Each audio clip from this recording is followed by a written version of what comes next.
Olá, paz do Senhor a todos. Esta é a lição de número 4, 22 de julho de 2018. A função social dos sacerdotes. Antes de iniciar hoje, eu gostaria de indicar a vocês para que vocês pudessem visitar um canal, uma página, um site. E o canal do YouTube dele é Portal EBD, Pastor Caramuru. Gente, o ensinamento dele é ótimo, ele coloca no seu espaço os vídeos de várias pessoas que trabalham com isso, fazem por amor vídeos para a escola dominical. Então ele separa lá, o espaço dele é dividido, então eu indico a todos, sem falar que ele é uma pessoa muito bem instruída, tem formação, cultura, ética e moral para falar. Então eu indico a todos e deixo aqui o link abaixo desse vídeo, onde vocês poderão visitar este vídeo e ampliar cada vez mais os conhecimentos, né? Tanto os meus quanto os de vocês. Então vamos juntos visitar, porque ele merece essa indicação. Então nessa lição nós estamos vendo aqui a função social dos sacerdotes. Qual era a função mesmo dos sacerdotes? Seria ser mediador entre Deus e os homens. No caso, esses homens aí seria o povo de Israel. Então, a função primordial dele, a função real seria, a principal seria ser mediador entre Deus e os judeus. Hoje Cristo assume o papel de mediador entre Deus e os homens. Isso é de um modo geral, tanto judeu quanto não judeu. Mas na época aí seria só para o povo judeu. Então eu quero dar início lendo Hebreus capítulo 10, versículo 11. Assim, todo o sacerdote aparece cada dia ministrando e oferecendo muitas vezes os mesmos sacrifícios que nunca podem tirar os pecados. Então a função dele era levar a Arca da Aliança. Eles conduziam a Arca da Aliança, eles instruíam Israel sobre a lei, sobre a Torá, eles ensinavam isso. E além disso, eles eram juízes, eles julgavam e tinham que julgar igualmente ali, sem pesar nem para um lado nem para outro, e julgar sem injustiça.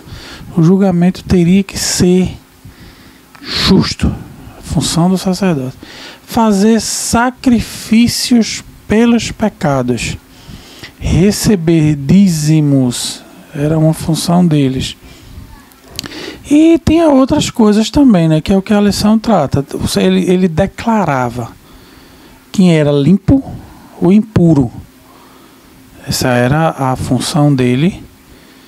Além de todas essas que eu estou falando aqui, ele declarava. Então, também nós temos a declaração de animais puros e impuros. Então, com isso, Israel todo, ele deveria eliminar o pecado da nação e deveria ser considerada a nação santa.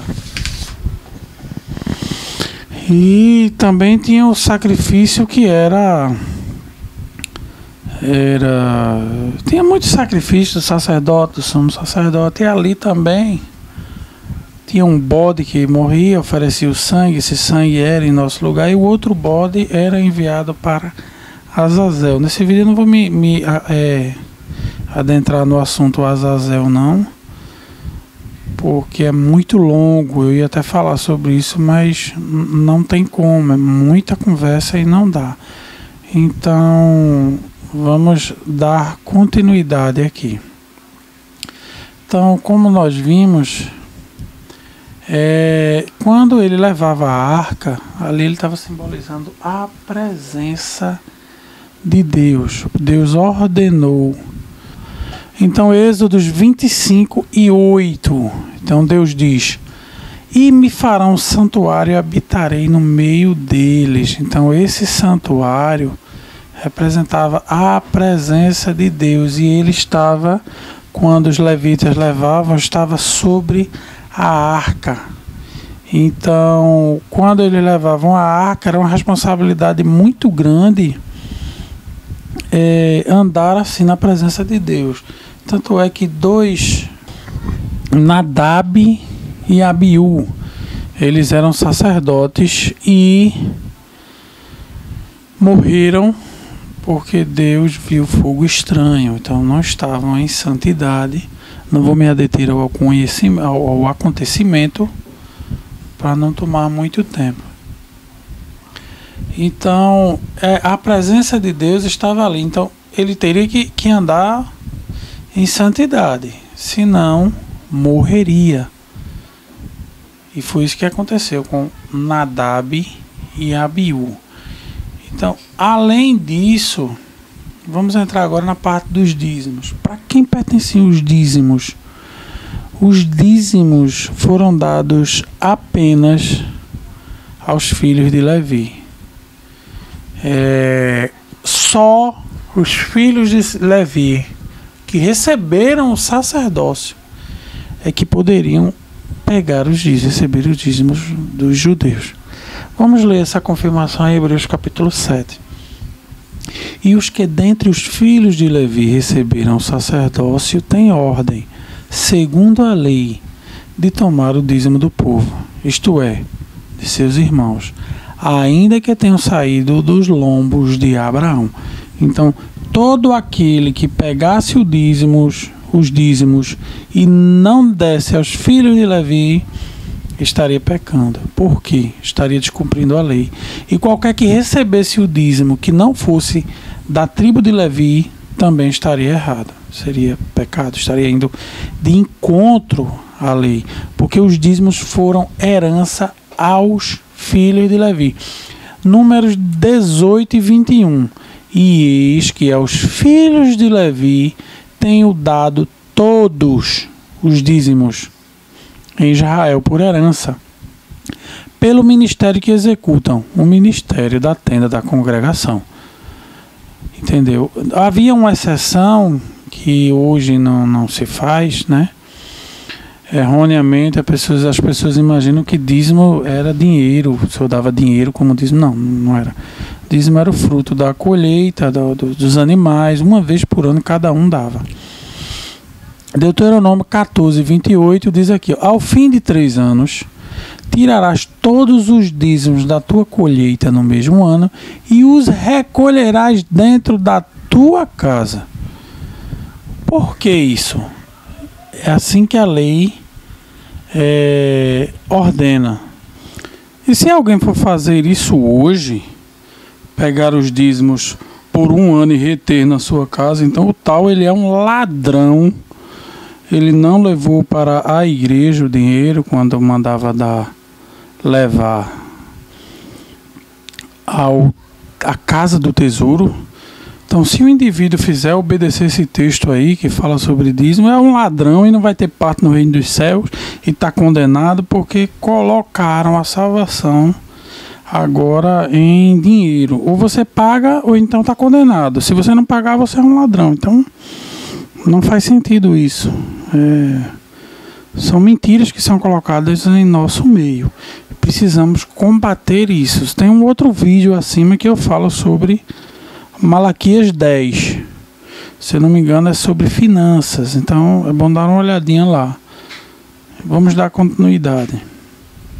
Então virá o levita, pois nem parte nem herança tem contigo. E o estrangeiro, e o órfão e a viúva, que estão dentro das tuas portas, e comerão, e fartar-se-ão, para que o Senhor teu Deus te abençoe em toda a obra que as tuas mãos fizerem. Então, os dízimos, no terceiro ano, ao fim de 3 anos, os dízimos não eram levados. Quem ia lá era o levita, era que ia na casa. Mas o levita, aí tinha o estrangeiro, tinha o órfão, tinha a viúva. Então os dízimos eram dados a essas pessoas, porque fazia parte da cultura judaica e da ordem de Deus. Isso era mandamento de Deus só para os judeus. Nós, os gentios, não recebemos essa lei nenhuma do povo judeu. Então o sacerdote também, ele declarava limpo ou sujo. Mas esse sujo aí, a pessoa fazia um sacrifício e era limpo. Ficava purificado, fazia o sacrifício da purificação. Vamos ver um exemplo aqui, Levítico 12. Falou mais o Senhor a Moisés, dizendo: fala aos filhos de Israel, dizendo: se uma mulher conceber e der à luz um menino, será imunda 7 dias, assim como nos dias da separação da sua enfermidade. Será imunda.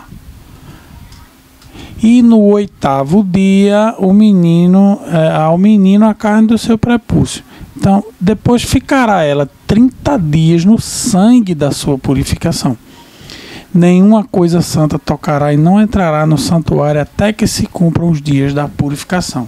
Mas se der à luz a uma menina, será imunda 2 semanas. No caso, seriam 14 dias. Tem traduções que dizem assim, como na sua separação. Depois ficará 66 dias no sangue da purificação. Então, e quando forem cumpridos os dias da purificação por filho ou por filha, trará um cordeiro de 1 ano por holocausto e um pombinho ou uma rola para expiação do pecado, diante da porta da tenda da congregação ao sacerdote, o qual o oferecerá perante o Senhor, e por ela fará propiciação, e será limpa, porque estava imunda, do fluxo do seu sangue.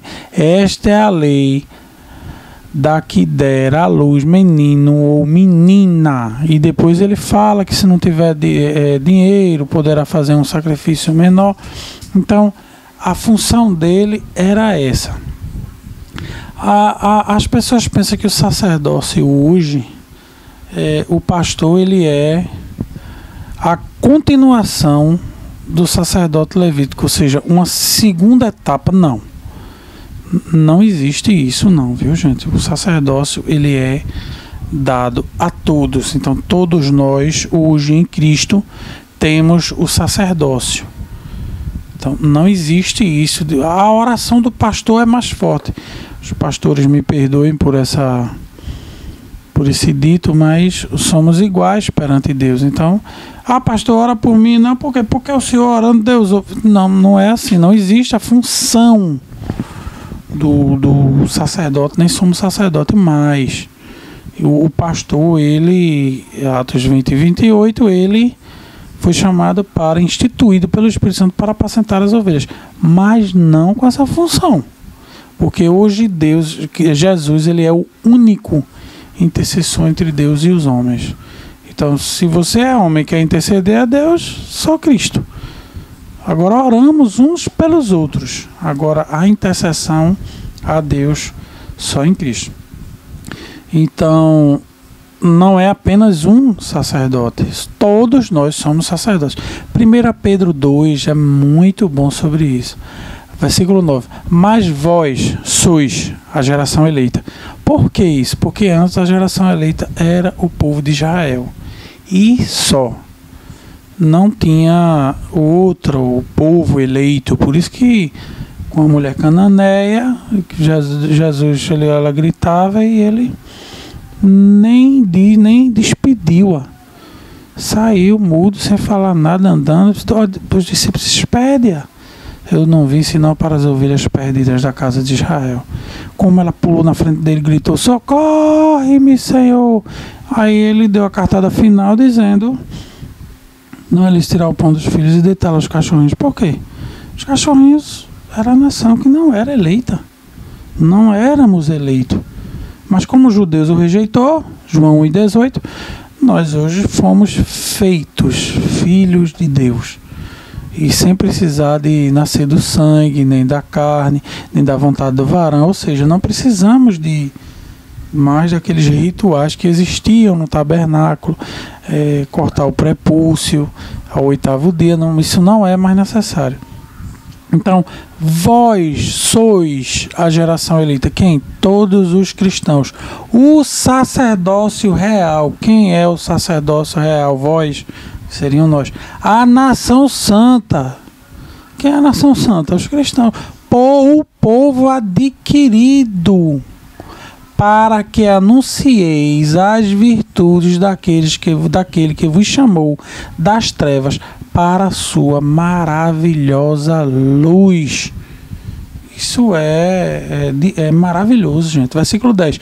Vós que em outro tempo não erais povo, não éramos povo, gente. Está claro aqui no texto. Mas agora sois povo de Deus, que não tinhas alcançado misericórdia, mas agora alcançastes misericórdia. Então, o sacerdócio agora, a nação eleita, somos nós. Apocalipse 1 e o versículo 6. E nos fez reis e sacerdotes para sempre, e seu Pai. A ele a glória e poder para todos sempre. Amém. Então, vamos acabar com esse negócio, gente, de estar misturando as coisas. Tem gente até que diz, não toque nos ungidos que... Gente, Salmo 105, versículo 15, não toque os meus ungidos, não toqueis os meus ungidos, como se aquilo estivesse falando de um pastor. Nem existia pastor naquela época, como hoje existe instituído, como bispo, como pastor, presbítero. Não está falando, o texto não está falando disso, gente. O texto não está dizendo isso. Então, nós precisamos parar com essas colocações erradas que são feitas e repassar tais coisas. Entendeu? O sacerdócio, ele não tem continuidade, a não ser o católico, né? Porque a seita católica, eles fazem o sacrifício da missa. O que é esse sacrifício da missa? Toda a missa eles matam Jesus. Tem até o Senhor morto lá. Nós não temos, não trabalhamos dessa maneira, não somos ensinados deste modo. Então nós não precisamos de estar matando Jesus Cristo todo dia. Então por isso que eles lá são sacerdotes, ficam fazendo isso direto. Então, deixo aqui o meu comentário. Pastores não são continuação do sacerdócio. Deixa eu ver um outro assunto aqui. Em Êxodos 32, eles são escolhidos para os sacerdotes.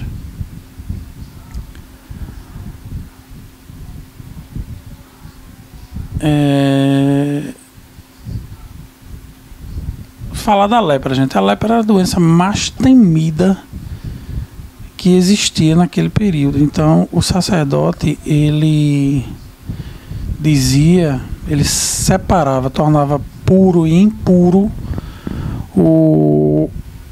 a pessoa doente e o separava do convívio da nação.